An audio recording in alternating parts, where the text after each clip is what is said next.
এই বন্ধুরা, আমি আপনাদেরকে এখন এমন একটি প্রফেশনাল জিনিস দেখাবো যেটার কারণে অনেক বড় বড় ওয়েব প্রোগ্রামার ডিজাইনাররা আমার কাছে ধারণা দেয়, এবং যেটা ওয়েব ডিজাইনের অনেক বড় বড় ওয়েব ডিজাইনাররাও যেটা জানেন না।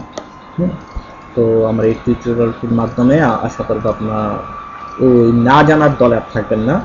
এটি কিন্তু খুবই দরকারি একটা জিনিস, যেটিকে বলা হয় রাউন্ডেড কর্নার। রাউন্ডেড কর্নার মূলত ওয়েব ডিজাইনের বিভিন্ন অ্যাডের ব্যাকগ্রাউন্ড বা ট্যাবলের ব্যাকগ্রাউন্ড বা ইমেজের ব্যাকগ্রাউন্ড, কোনো একটি কন্টেন্টের ব্যাকগ্রাউন্ড হিসেবে কাজ করে। তো দেখুন এই রাউন্ডেড কর্নার কি। আমি একটি মার্ক টুল নিয়ে সিলেক্ট করলাম।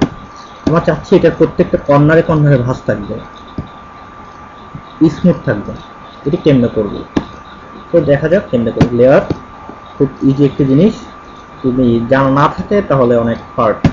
স্মুথ আমরা 20 স্মুথ সিলেকশনে গিয়ে 20 লিখে ওকে দিব।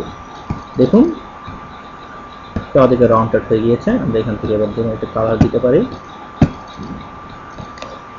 কন্ট্রোল ডি সিলেক্ট করি। দেখুন খুব ইজি ভাবে একটি রাউন্ডেড কর্নার আমরা তৈরি করে ফেলতে পেরেছি।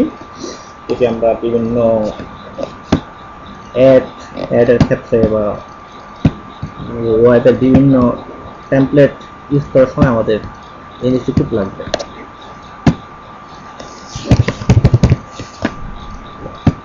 খুব গুরুত্বপূর্ণ, খুব ইজি মনে হচ্ছে, তবে খুব গুরুত্বপূর্ণ একটা জিনিস। এটি করা প্রায় গবেষণা করে আমার কাছে বের করতে হয়েছে।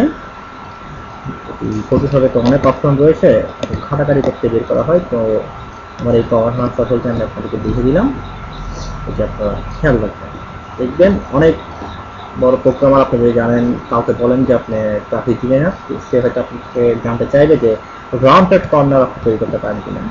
তো এই টিউটোরিয়ালটির মাধ্যমে আপনারা এই গুরুত্বপূর্ণ জিনিসটি শিখে গেলেন। ধন্যবাদ।